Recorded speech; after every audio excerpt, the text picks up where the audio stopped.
Untuk aku pribadi, mata kuliah yang paling sulit di jurusan pendidikan bahasa Inggris itu functional grammar.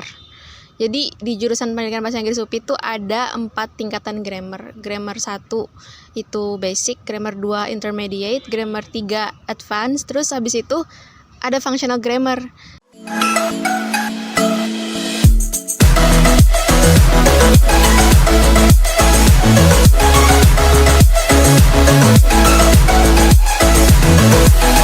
Hai, aku Lauda dari jurusan Pendidikan Bahasa Inggris Universitas Pendidikan Indonesia Angkatan 2019.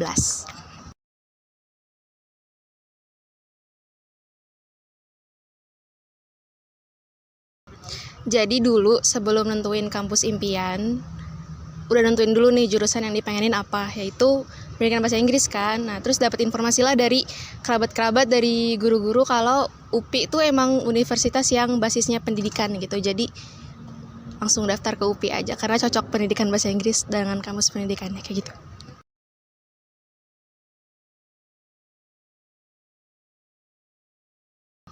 Jadi dulu aku lolos UPI lewat jalur SNMPTN atau sekarang disebutnya SNBP. Kenapa pilih jalur SNMPTN? Karena satu, SNMPTN tuh jalur PTN yang paling awal dibuka. Terus yang kedua, tahun sebelumnya ada kakak kelas yang emang masuk UPI juga lewat jalur SNMPTN juga. Jadi I gave it a try.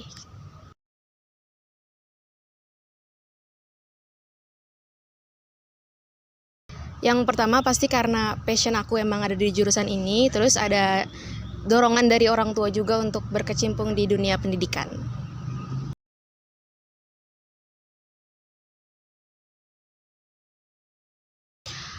Jurusan pendidikan bahasa Inggris itu program studi yang mempelajari ilmu kebahasa Inggrisan dibarengin dengan ilmu kependidikan atau ilmu keguruan.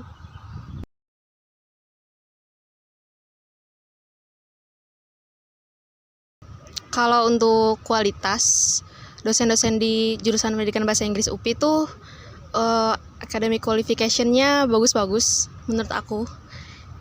Banyak yang S2 atau S3 di universitas luar negeri sama universitas top dalam negeri. Terus kalau misalnya gimananya ketika lagi ngajar gitu, kayaknya menurut aku semua dosen beda-beda sih, punya cara-cara tersendiri gitu buat nyampein materinya. Tapi semuanya dapat sih, kayak tegasnya ada, asiknya ada, santainya ada, disiplinnya ada, kayak gitu.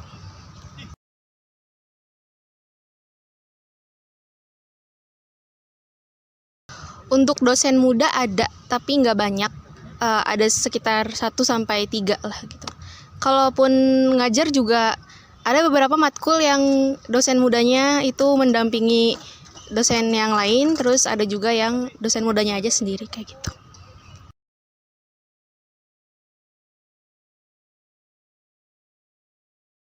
Kalau untuk pertemanan, menurut aku di jurusan ini tuh pertemanannya erat sampai kayak yang keluarga gitu. Apalagi kalau ke teman sekelas itu kan karena dari semester 1 sampai semester 7 kan gak dipisah kelasnya. Jadi deket ya pasti.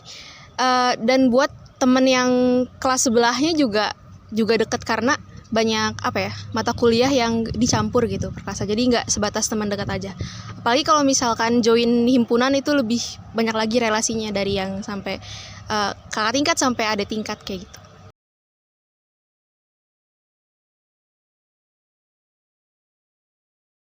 Yang pasti itu ada basic English skills, ada 4, reading, listening, writing, sama speaking. Terus ada juga skills kebahasa Inggrisan yang lain kayak grammar, terus phonetic, translating, ada juga exploring fiction, drama, kayak gitu-gitu. Terus karena kita jurusan pendidikan, jadinya ada mata kuliah yang berhubungan sama keguruan, kependidikan, yaitu contohnya kurikulum pembelajaran, evaluasi pembelajaran, terus psikologi pendidikan dan bimbingan. Nah, untuk bahasa Inggris juga nanti ada 2 konsentrasi. Konsentrasi yang pertama itu EYL, English for Young Learners. Jadi nanti fokusnya ke teori-teori dan praktek-praktek gimana sih ngajar anak-anak kayak gitu. Terus konsentrasi yang kedua ESP, English for Special Purposes. Di konsentrasi yang ini tuh lebih fokus ke bahasa Inggris untuk spesialis-spesialis gitu. Contohnya kayak business English, terus digital literacy, terus ada public speaking gitu.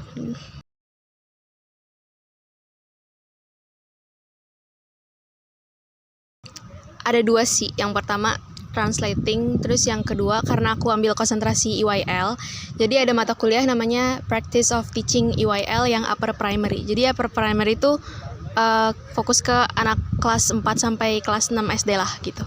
Jadi di mata kuliah itu sering praktek-praktek ngajar gimana sih cara ngajar anak kecil yang seru dan kreatif gitu. Nanti juga ada praktek langsungnya di sekolah. Jadi menurut aku itu seru dan sekalian nambahin pengalaman juga.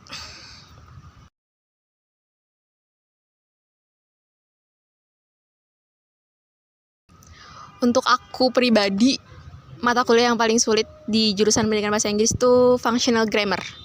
Jadi di jurusan pendidikan bahasa Inggris UPI itu ada 4 tingkatan grammar. Grammar 1 itu basic, grammar 2 intermediate, grammar 3 advance, terus habis itu ada functional grammar.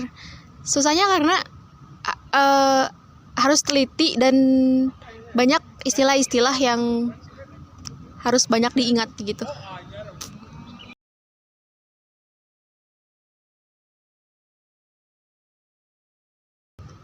Kalau pengalaman aku sendiri sih, pandangan orang tuh macam-macam, dari yang wah pasti nanti jadi guru nih gitu, terus sampai yang lucu-lucu kayak wah pasti kalau nonton film udah nggak pakai subtitle lagi ya gitu-gitu.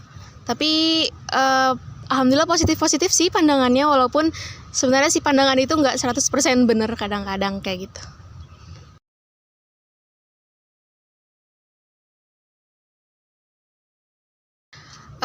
Mungkin apa ya?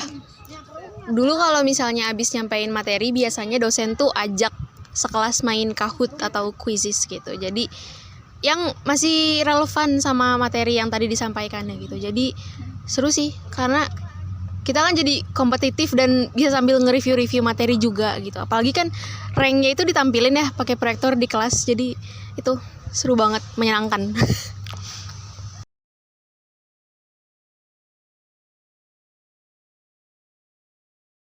Kalau pengalaman yang kurang menyenangkannya itu mungkin ketika lagi transisi ke pandemi, jadi penyesuaian dari belajar di kelas ke online learning gitu.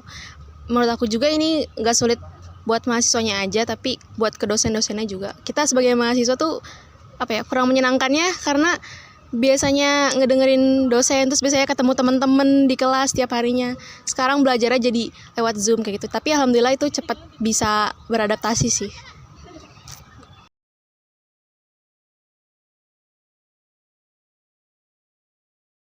Kalau untuk biaya, semuanya tergantung jalur masuknya sih. Terus nanti kan juga dibagi lagi, ada golongan-golongannya gitu. Tapi menurut aku masih terjangkau sih.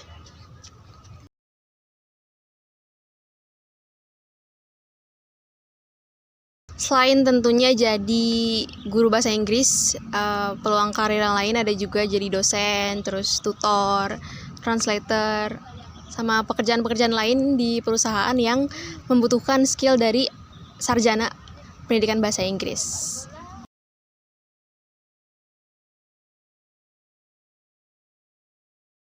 Harapan aku yang paling deket tentunya bisa sidang dan wisuda di tahun ini, terus nanti insya Allah mau mulai ngajar dan sambil lanjut S2.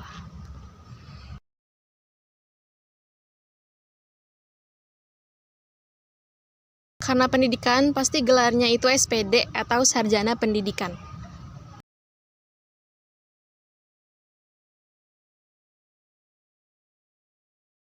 Buat teman-teman yang mau masuk jurusan pendidikan bahasa Inggris UPI, dipersiapkan itu mungkin semuanya harus dipersiapkan ya, tapi diutamakan ke basic skills yang tadi aku sebutin, ada reading, terus ada listening, speaking, sama writingnya gitu. Pokoknya semoga berhasil dan semoga bisa keterima di keluarga pendidikan bahasa Inggris UPI.